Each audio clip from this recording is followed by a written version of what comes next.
e agradecer a Ti por esta oportunidade ímpar, oportunidade única, em que muitas pessoas não têm tido esta oportunidade, mas muitos têm recebido o chamado, mas têm rejeitado as oportunidades.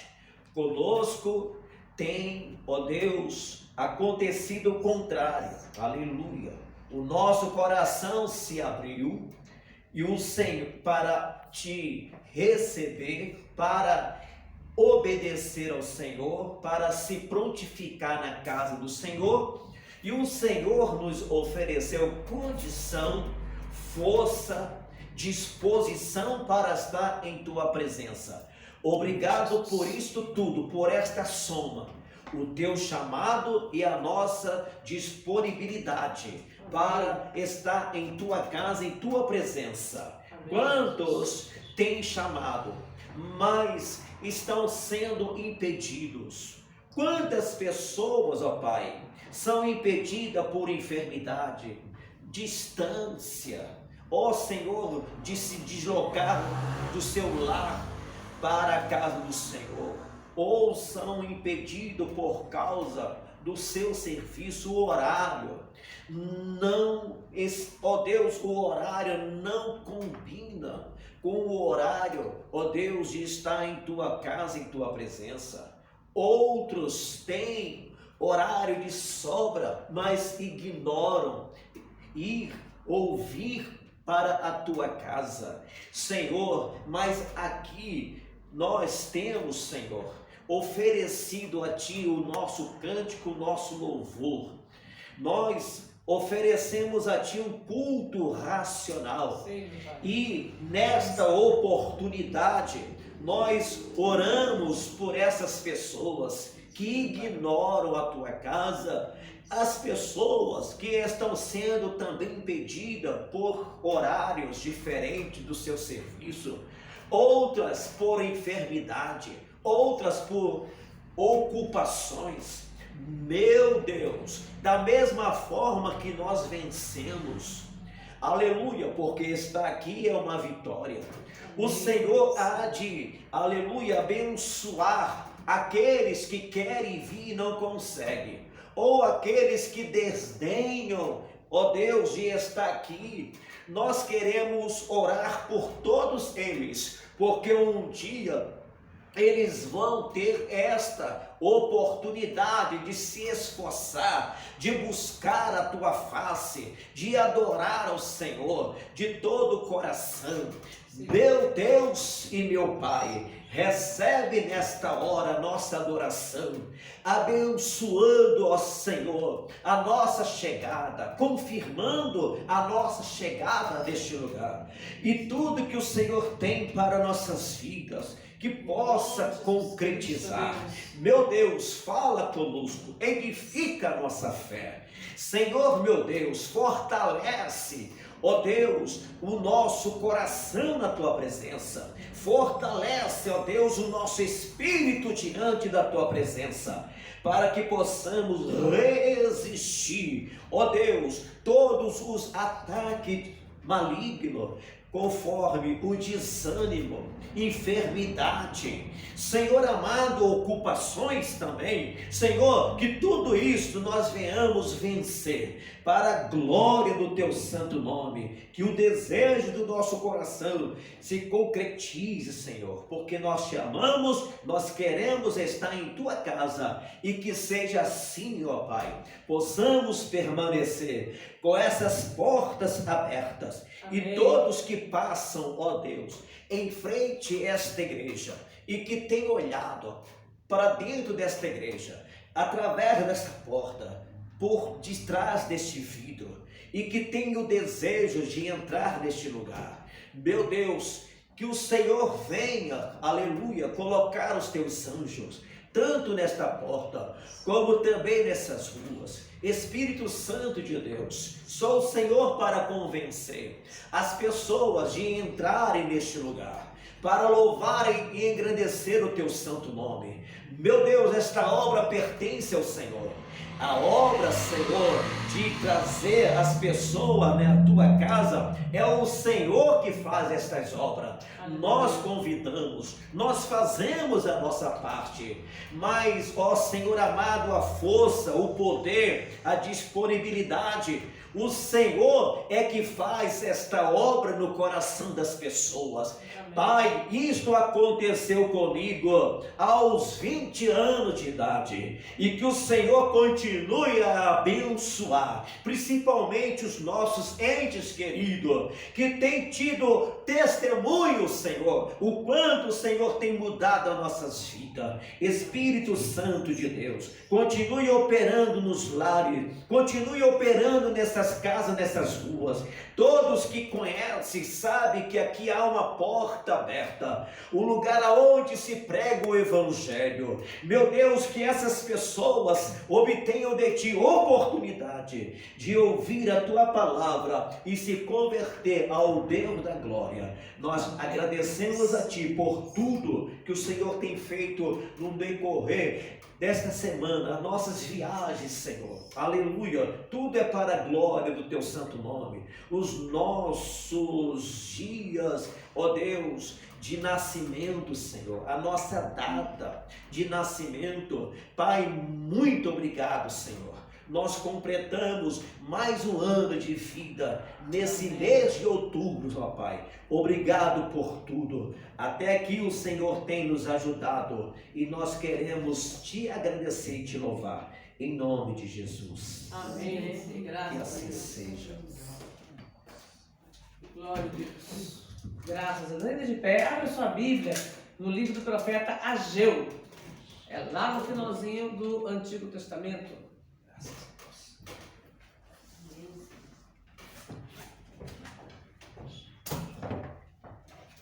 Profeta Ageu, nós vamos ler capítulo 1.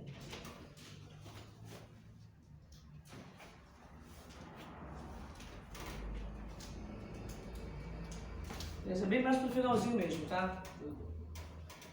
Antes do profeta Zacarias. Glória a Deus. Se você achar o Evangelho de Mateus, aí você volta. Malaquias, Zacarias e Ageu. Fica mais fácil. Porque ele é pequenininho, então você perde ele no meio aí. Nós vamos ler todo o capítulo 1 do livro de Ageu. Ageu repreende o povo por causa de sua inércia e o exorta a reedificar o templo.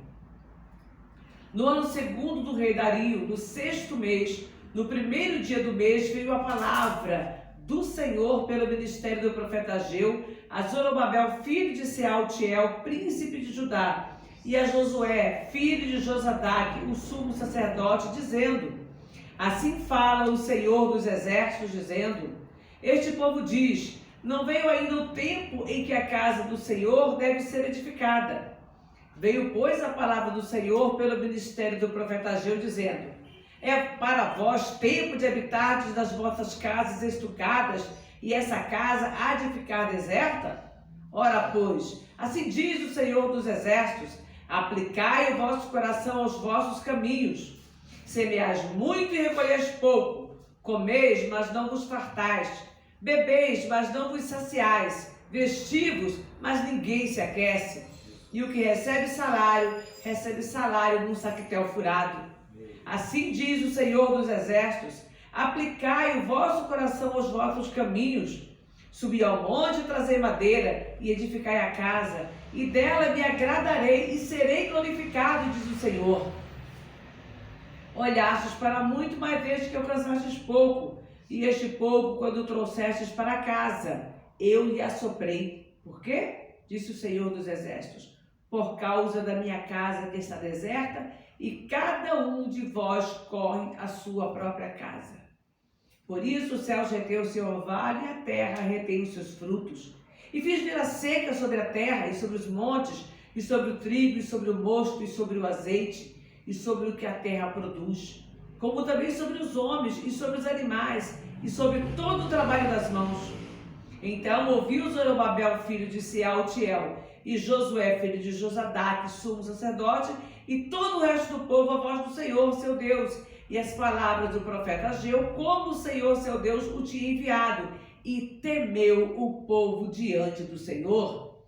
Então Ageu, o embaixador do Senhor, falou ao povo conforme a mensagem do Senhor, dizendo: eu sou convosco, diz o Senhor. E o Senhor levantou o espírito de Zorobabel, filho de Sealtiel, príncipe de Judá, e o espírito de Josué, filho de Josadaque, sumo sacerdote, e o espírito do resto de todo o povo, e vieram e trabalharam na casa do Senhor dos exércitos, seu Deus.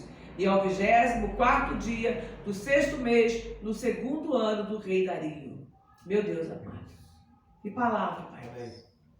Que palavra o Senhor falou, ó Deus, usando o teu servo, o profeta Ageu, para que o teu povo se consertasse e se corrigisse na tua presença, Pai. Meu Deus. Meu Pai, que esta palavra hoje possa falar também aos nossos corações, assim possa arder no coração de cada um de nós, meu Pai, para que nós possamos nos posicionar diante do Senhor de toda a terra, para que nós possamos, ó Pai, nos, ó Deus, colocar, ó Pai, diante do Senhor como instrumento de bênção, como vasos escolhidos, ó Pai, para estar diante do teu altar, em nome de Jesus. Em nome de Jesus. Você pode sentar? Nós vamos ver algumas passagens, algumas situações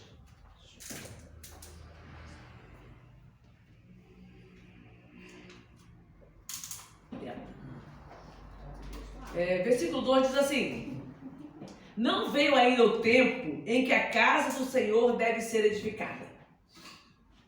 Isso era o que o povo estava dizendo. Acho que você entendeu uma coisa. Quando Deus manda reconstruir o templo, né, através do rei Ciro, eles recebem a ordem e eles vão e começam a reconstruir o templo. E aí, os samaritanos se levantam contra Esdras e Neemias, naquela época lá, Esdras, se levantam contra os judeus que estavam ali com Esdras para impedir a reconstrução do templo. O que eles fazem? Param. O rei na época dá uma ordem, acho que se não me falha agora, Artaxerxes, ele dá uma ordem e ele fala: olha, para a construção do templo. Os samaritanos foram lá e falaram que aquele povo judeu era um povo que dava prejuízos, que ele não pagava impostos, que se rebelava contra os reinos, porque Israel era um povo poderoso. E aí eles foram falar isso para o rei falou: então tá bom, então para de edificar a casa. E eles pararam. Ora, agora a gente não tem mais um compromisso com a casa de Deus, nós temos um compromisso com quem? Conosco. Vamos arrumar nossas casas, vamos trabalhar, vamos construir para nós, né? É porque ainda eles davam a desculpa. Não se parou lá, é porque ainda não chegou o tempo da casa do Senhor ser edificada. Então nós agora temos tempo, vamos construir as nossas casas. Aí revestiram as paredes com cedro, arrumaram e fizeram construções para si próprios, para suas próprias famílias, e se arrumaram e cuidavam de cada um da sua vida, e a casa do Senhor ficou lá em ruínas.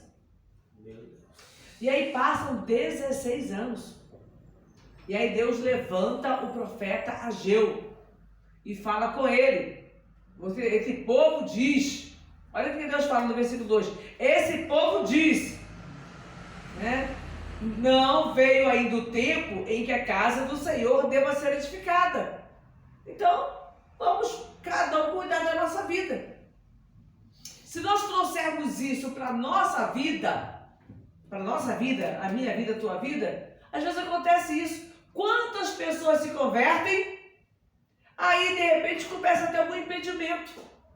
Às vezes o impedimento é o marido que não quer que vá, às vezes é a esposa que implica, às vezes é o filho. Não, é porque ainda não foi o tempo, ainda não é o meu tempo. Aí volta, cuida da sua vida e esquece da casa do Senhor. E a casa do Senhor do nosso tempo hoje é aqui, ó. Sou eu diante do Senhor. E aí a minha vida espiritual, eu não vou para a igreja porque está tendo muito problema na minha casa. Eu não vou para a igreja porque não estou bem de saúde. Às vezes não é uma coisa que impeça de verdade ir, mas aí a pessoa vai acumulando aqueles pretextos para não ir para a casa do Senhor e, consequentemente, a tua casa espiritual não é edificada. Você deixa de ouvir a palavra, você deixa de examinar as Escrituras, você deixa de congregar, quer se unir com o povo de Deus, e essa casa aqui vai esfriando. Porque veja, quando você recebe de Deus, e a irmã Adriana estava comentando, nós estávamos conversando sobre isso no comecinho, né? Quando ela está começando a pregar, então às vezes ela não sente aquela firmeza toda e fica com medo de falar e de errar. Aí o pastor estava explicando para ela, quanto mais você vai pregando, você vai se preparando para pregar e você vai se fortalecendo e conhecendo. Então quanto mais a gente recebe da palavra, o teu corpo, que é templo do Espírito Santo, vai sendo edificado. Amém. Eu falo sempre isso para as pessoas. Quanto mais eu ministro, né, faço as minhas reflexões diárias, alguns falam, mas não é cansativo? Eu falei, gente, isso aí é a melhor coisa que eu fiz na minha vida. No tocante às coisas de Deus, porque todo dia eu tenho compromisso de examinar a Escritura para gravar. Amém. Se eu tive um dia corrido, se eu tive um dia cheio, no mínimo, durante o dia eu pensei em alguma passagem, aquela passagem eu vou remoer para que eu possa gravar à noite. Então a melhor coisa que eu faço, porque quanto mais a gente examina a Escritura, mais a gente aprende, mais a gente guarda. E às vezes você está num dia de correria e você fala, o que eu vou ler hoje? Aí a irmã está lá trabalhando a semana inteira e agora, para essa época do ano, é muito serviço. Mas peraí, vou pregar domingo. Então eu tenho que arrumar um tempo para examinar as Escrituras. Eu tenho que estudar a palavra. Então aquela leiturinha minha diária não vai ser suficiente. Eu vou ter que empenhar um pouco mais de tempo. E aí o que acontece? Você vai sendo edificado. Amém? Você vai sendo fortalecido espiritualmente. Quanto mais você se alimenta da palavra, mais forte você fica. Então é importante eu entender isso, tá? Eu preciso de uma mudança diária. E mesmo uma casa. Você constrói uma casa. Eu conheço, né? Até pelo tipo de serviço, eu conheço algumas casas que eram lindas. E quando foram construídas, puxa, que casa maravilhosa.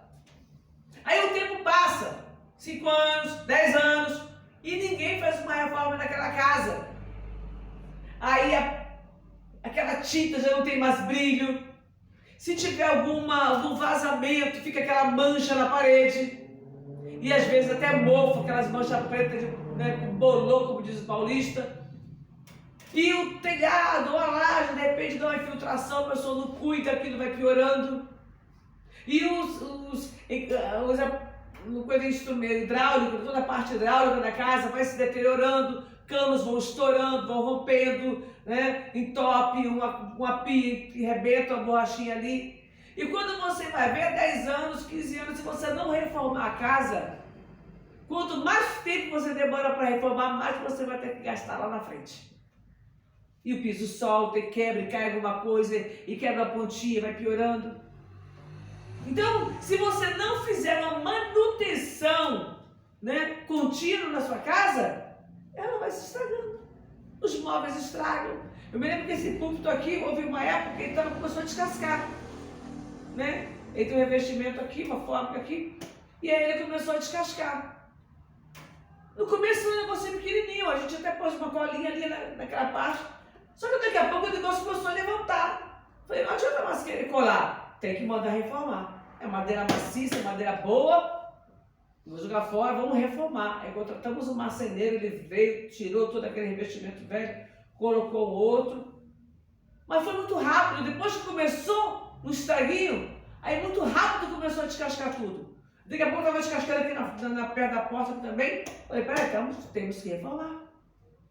Né? Então, aquilo estava me incomodando. Aí minha filha também falou, mãe, precisa reformar esse púlpito logo. Aí, enfim, fizemos uma reforma no púlpito. Então, tá, quantos anos já faz, né? Eu tenho um tempo que você fez, né? Nem lembro mais quanto tempo faz. 6 anos. 6 anos mais ou menos, né? Então, quanto tempo já passou? Se tivesse deixado, ele estava todo descascando aqui. Porque começou a fazer o negócio, não parava. Nosso corpo também é assim. Se você não fizer a manutenção no teu corpo, aquele exame periódico médico, ele vai, né? Às vezes você precisa ir no médico, fazer uma avaliação, fazer os exames de sangue, ver se está tudo bem. Porque às vezes o negócio está começando a deteriorar e você não cuida. E o que acontece? O teu corpo começa a enfermar. Aquilo que podia ser resolvido tão facilmente, com a mudança de alimentação, com a atividade, você não fez. E o corpo espiritual? Não é diferente, não. Espiritualmente falando, não é diferente. O teu corpo precisa de uma manutenção preventiva. Principalmente preventiva. E como é que eu faço a manutenção preventiva do meu corpo? Através da palavra de Deus, do conhecimento, da busca ao Senhor, das minhas orações, do meu devocional. Isso vai me realinhar com Deus. Porque eu recebo informações, eu recebo ataques, dardos do maligno, que se eu não me posicionar diante do Senhor, eu vou perdendo a direção. Eu perco o ânimo. Uma das primeiras coisas que a gente sente quando nós deixamos de nos alimentar no dia a dia, beber água, comer comida, é perder a força. Fica o dia inteiro em jejum. No final do dia você já está a perna está meio bamba, eu preciso comer alguma coisa. Eu não estou bem, tem gente que não consegue ficar nem até meio-dia. Sente tontura. O corpo já começa a apresentar os sintomas da falta de nutrição. E um dos primeiros sintomas é o desânimo, é a falta de força.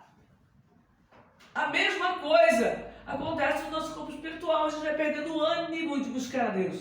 Meu Deus. Tem uma passagem nas Escrituras em que Saul foi guerrear contra os filisteus.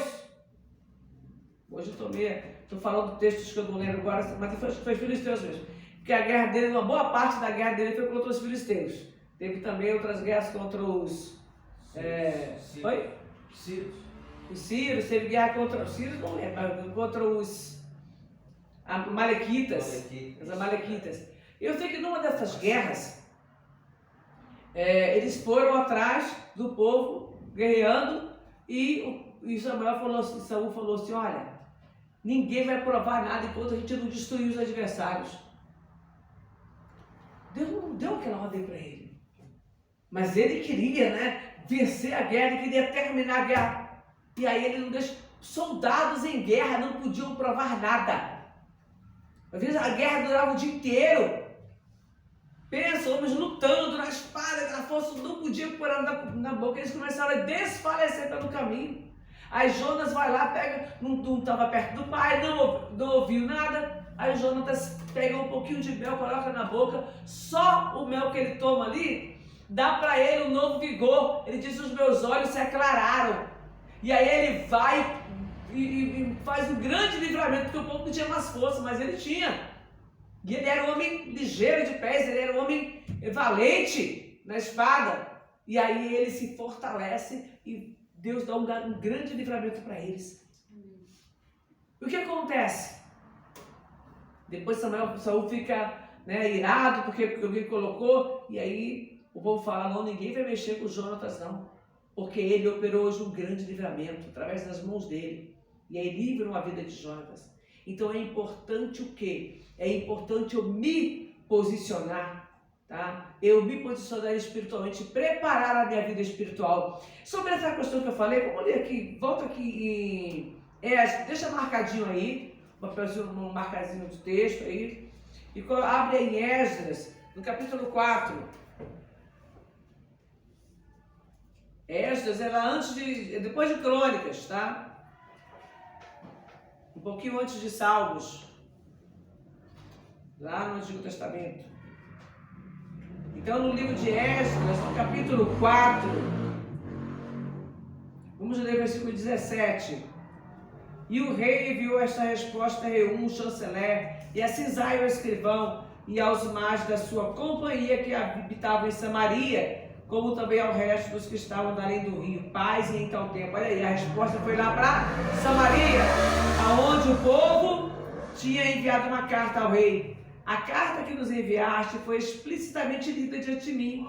E ordenando eu, buscaram e acharam que de tempos antigos aquela cidade se levantou contra os reis e nela se tem feito rebelião e sedição. Também houve reis poderosos sobre Jerusalém, que além do rio dominaram em todo lugar e se lhes pagaram direitos e tributos e rendas. Agora, pois, dai ordem para que aqueles homens parem, a fim de que não se edifique aquela cidade, até que se dê uma ordem por mim.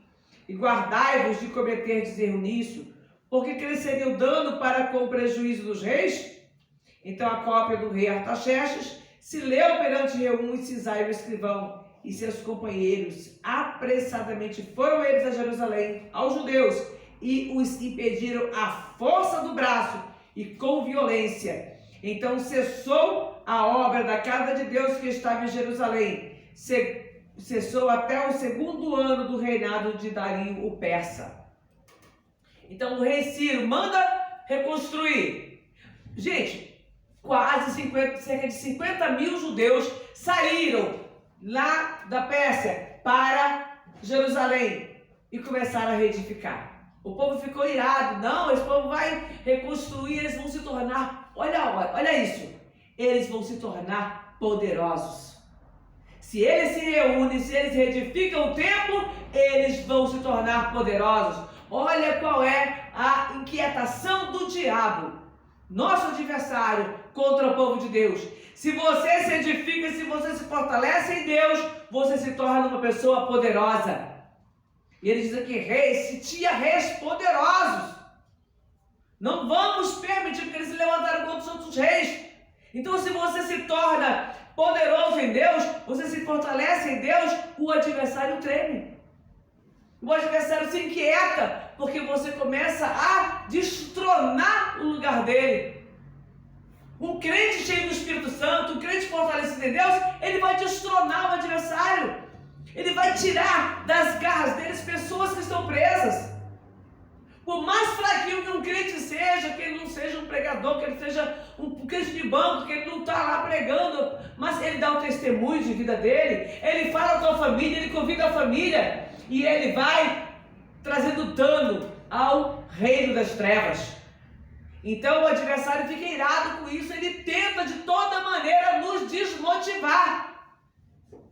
E é muito fácil para a gente se desmotivar. Às vezes a gente vai no trabalho e esquece.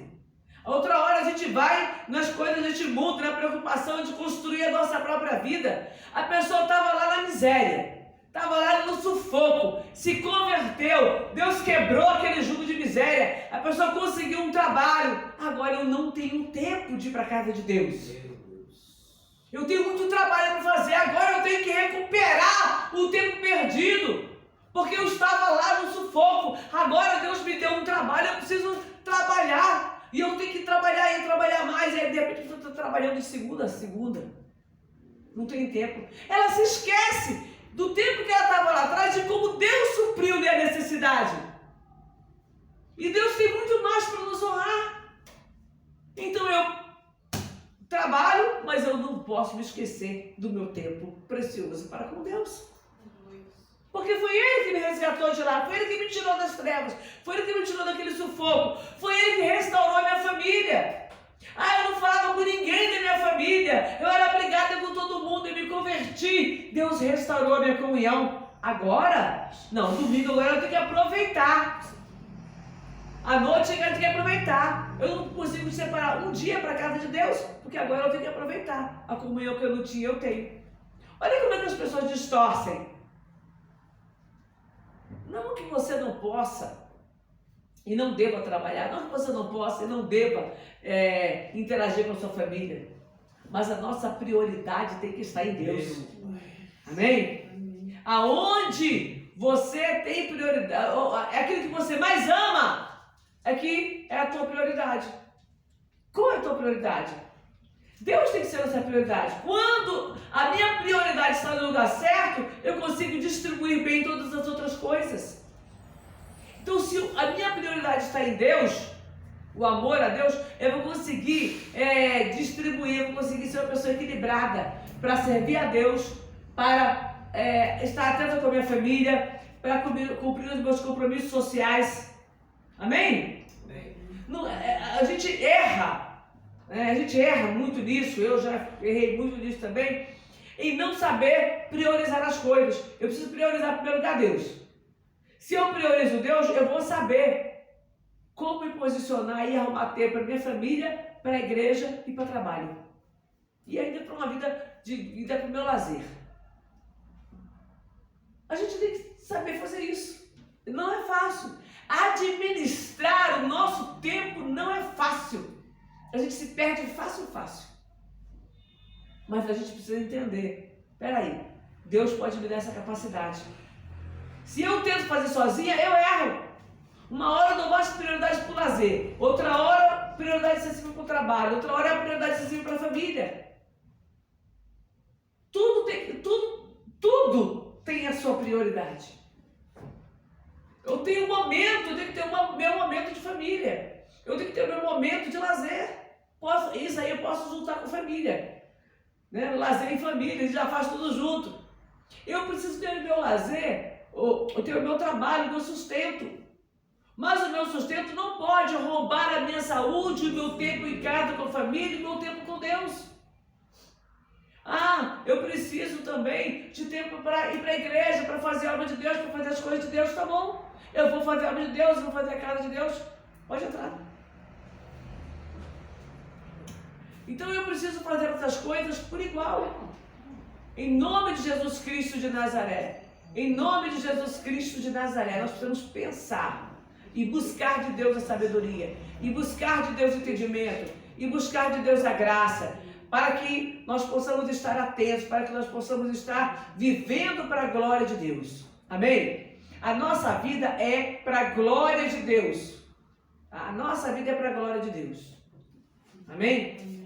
Então, se ela é para a glória de Deus, ela tem que estar harmonizada com tudo. Casa, família, trabalho, lazer, tudo tem que haver equilíbrio. Tá? E Deus estava falando com o povo, o que aconteceu? Vocês deixaram a minha casa deserta e foram só trabalhar para cuidar de vocês? O salário de vocês eu soprei. Por quê? Porque vocês deixaram a minha casa deserta. Então, quando a pessoa esquece de Deus, Deus começa a abençoar. Aí a pessoa esquece de Deus. Não tem um tempo para Deus. Nós conhecemos pessoas assim, não tem um tempo. Não, mas Deus sabe. Né? A desculpa é assim, Deus sabe porque eu não posso. Deus sabe. Eu preciso trabalhar. Então, é o cuidado, a palavra é essa. Versículo 4, é tempo, voltando lá para o livro tirei o negócio do lugar para ele. De Ageu, é tempo para vós habitar nas vossas casas estucadas e esta casa há de ficar deserta?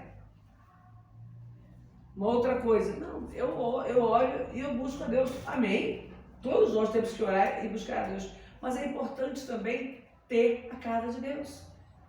Sempre foi assim, Deus escolheu isso. Quando Deus cria a nação de Israel, Ele falou, vocês vão ter um lugar para me adorar. Há um lugar de adoração e esse lugar vai ser o lugar que eu escolher. Não é o lugar que você escolhe. Então a gente precisa. Eu preciso me reunir. Ainda que periodicamente, não é todo dia, mas congregar com o povo, aprender um pouco, interagir, ver a necessidade das pessoas. Uma coisa que eu falo sempre, quando a pessoa está te vendo, ela lembra de você. Ela lembra de orar por você. Esses dias atrás eu achei, novamente, que eu já tinha achado um tempo atrás, esse marca-página. Né? Esse marca-página eu ganhei em 1983.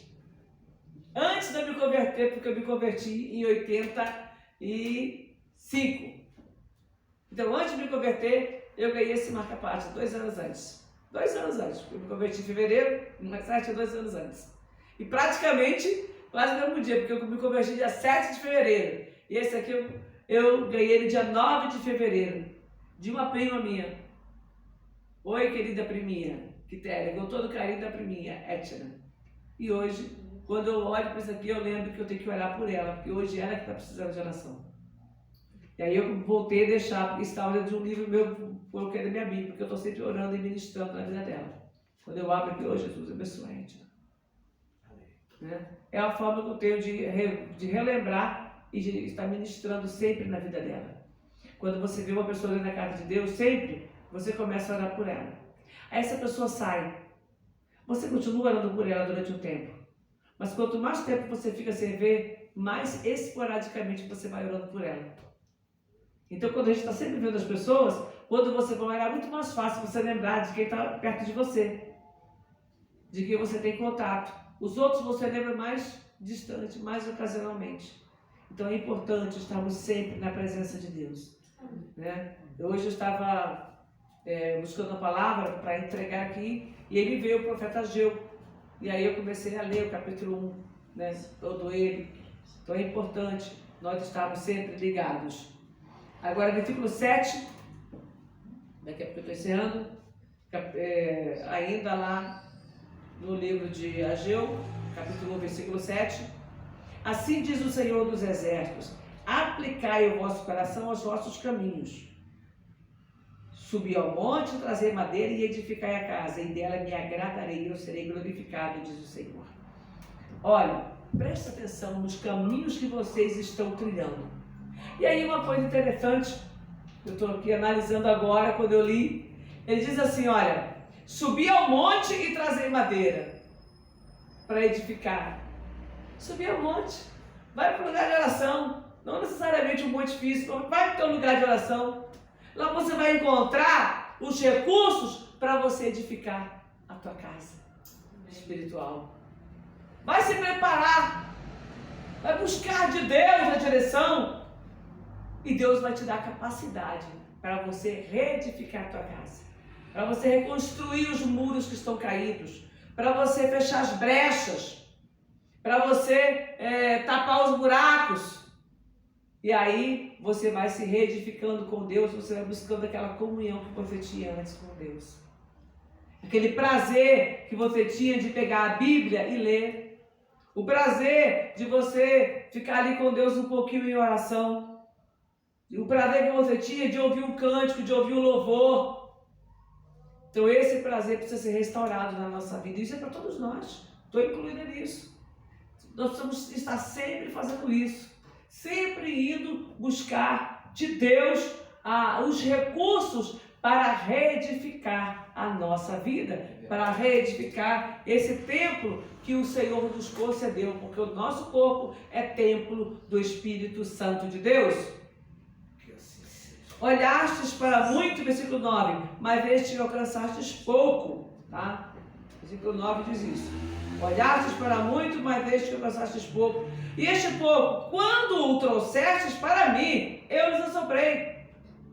Por quê? A pessoa começa a fazer tanta coisa, e daqui a pouco ela acha que pode estar trazendo alguma coisa para Deus do próprio esforço. Daquilo que ela própria produziu.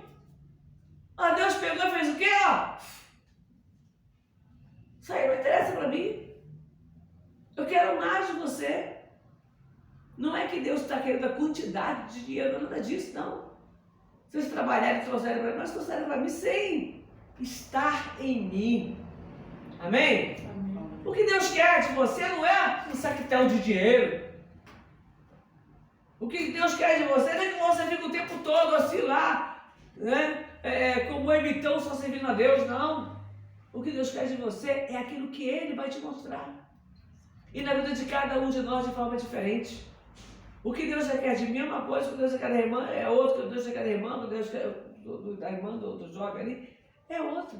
Na vida de cada um de nós, Deus quer algo diferente.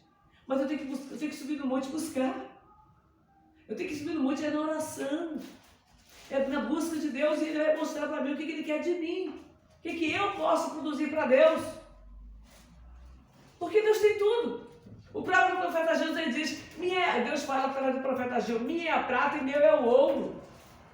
Deus não está preocupado com a quantidade de prata e de ouro que você traz para a casa dele, não. Deus está preocupado com a tua essência, com aquilo que você é. E quando você dá para o Senhor, seja o maior, fez um saco de ouro, fez aquela oferta viúva pobre, Deus vai receber segundo o que está no teu coração. Como Deus recebeu a oferta de Abel, como Jesus recebeu ali no templo a oferta daquela viúva pobre. Não, ainda que não foi para ele, foi para o templo, mas ele estava ali recebendo. O próprio Deus ali recebendo, ele falou que essa mulher deu mais do que todo mundo. Então não é a quantidade do que a gente traz para a casa de Deus, mas é o temor que está no nosso coração, é o amor com o qual a gente faz as coisas para Deus. Amém? Então, para a gente encerrar, aqui no versículo 14, e o povo levantou o espírito de... e o Senhor levantou o espírito de Zorobabel, filho de Sealtiel, príncipe de Judá, ou seja, Zorobabel era governador de Judá, e o espírito de Josué, filho de Josadaque, sumo sacerdote. Então Deus levanta o governador Zorobabel, Deus levanta o sumo sacerdote Josadaque e o espírito do resto de todo o povo, e vieram e trabalharam na casa do Senhor dos Exércitos. Deus, você não pode questionar aquilo que Deus quer fazer. E o que Deus queria que o povo fizesse? Que o povo fizesse uma casa para Deus. Por quê? Para que todos vissem a presença de Deus. Você pensa que não, mas olha, os samaritanos se assustaram quando o povo começou a reconstruir a casa de Deus. Quando Neemias volta e começa também a ajudar na reconstrução dos muros, eles ficaram apavorados e se levantaram contra Neemias e armaram ciladas para ele, mas Neemias perseverou, ele não deu ouvidos àquilo que o povo falava, e ele foi lá e continuou a fazer o serviço e a obra, e Deus foi honrando, até que ele concluiu e fechou todos os muros, todas as brechas, e a palavra diz que eles com uma mão eles tinham a ferramenta de trabalho, e com a outra mão eles tinham espada para se defender dos inimigos, porque a obra não pode parar. E aí Deus foi e Israel teve um tempo de bênçãos e um tempo de paz, com a reconstrução dos muros de Jerusalém, com a reconstrução do templo chamado templo de Zorobabel, que na verdade foi a reconstrução do templo de Salomão. Amém? Então vamos orar. Vamos ficar de pé, vamos orar e buscar de Deus, para que a nossa vida seja reconstruída. Vamos orar para que a nossa vida seja reconstruída no altar de Deus. Amém? Graças a Deus.